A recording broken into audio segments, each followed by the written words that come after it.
Well, Yvonne, thank you so much for coming in and speaking to us here at the Art Collector stall of the Melbourne Art Fair.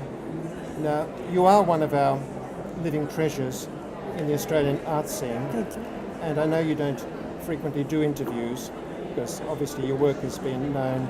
You've been exhibiting for 6 decades and so on. But for some people perhaps who are not completely familiar with your work, I'll just say a couple of things about you. I mean, you're born in Sydney. You initially trained with the Julian Ashton School and East Sydney Tech, and you took some private classes with Desiderius Orban. Absolutely. By the time you're 22, you're in New York, and you're very much in the thick of the abstract expressionist movement, and you went to the Arts League, and you studied also in the School of Design. So again, in New York, you were very much experiencing the best that New York could offer. I think it was about 1955, you went to Europe, and after a little while you established a studio in Milan. And you remained in Europe for about 11 years. Now that's quite a long time, and certainly Milan in the 50s was an incredibly exciting place to be in. So it was about 1966 that you returned to Australia, to Sydney, and about 3 years later you settled here just outside of Melbourne. Now, so if the early part of your life is sort of characterized by a degree of nomadism, you're moving from place to place. Since you came here, it's almost been the opposite. You've more or less been based in one area where you've been actively making work and exhibiting. So I thought possibly, first question which I'd like to ask you is, why did you come back to Australia, and how do you feel the nature of your art changed on coming back here? It's a very good, important question, Sasha. However, I came back because I felt Australia was my home. Like all of us, we get a feeling that we have to belong somewhere. But it was with a lot of difficulty that I left Europe. There was so much going on, as you well know, at that particular time, that the interest, the excitement, the imaginative quality for an artist was non-stop. And what I was learning from all that period, from the abstract expressionists, not only in America but also in Europe. And you got so many different facets and directions of art happening all at once that I really didn't want to leave. But when I got back, it was a question of assimilating everything that I had digested in those years overseas. The question about how I think the question How was does your art actually changed upon coming my back to art. Australia? Well, my art really didn't change. I continued working. In fact, I chose to go to the Dandenongs because it was quiet and a restriction of meeting people and talking. I needed to stay and work things out because I'd assimilated, as I say, so much all those years. However, art did change because I then I used a lot of acrylic, which I hadn't been using in Europe, and started to work bringing in the figure, which was I never touched on that with all the abstraction happening in Europe. But I did then move into bringing the figure into my work.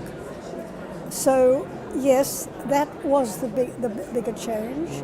Plus there was always the reference to nature that started to come into my work. Because I've been meaning to ask you, because you're known essentially as a non-figurative artist, what popularly people refer to as an abstract artist, and yet always in your titles you're quite specific of the points of departure, things that have inspired you and moved you and so on. So how does this changing environment actually have an impact on the sort of art you're making? Really, I could be anywhere in the world and still be doing the same thing. Right. The fact that it's Australia, yes, I adore the space. I love the light. Right. Those would be the two major factors. Also, there is here a more concentrated, for me, this is a personal thing, because of the not being able to just hop on a plane somewhere quickly and go and see a big exhibition that was very important to you in the contemporary field. It's more sort of pulled me down to a smaller capacity in which I had to work, and this has done me a lot of good. We think of you essentially as a painter. You quite frequently work in oils.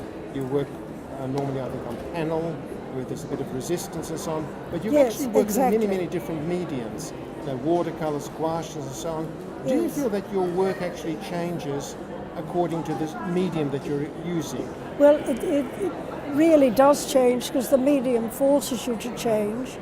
However, I like the fact that by working in gouache, which is my favourite medium when I'm working on a smaller scale, that gouache is very essential because it helps me work out my ideas. They're basically the works on paper are basically studies for my brain and the help it gives me to do larger works in oil, which is my chosen medium. Yeah, because as a viewer, quite often I find looking at your watercolors and your gouaches a good entry point into the bigger paintings. It's almost like with Kandinsky, that you have all of these studies leading up to something, and then your finished oil is almost like your symphony, your completed statement. Is that roughly how you see it? Yes, I would say so.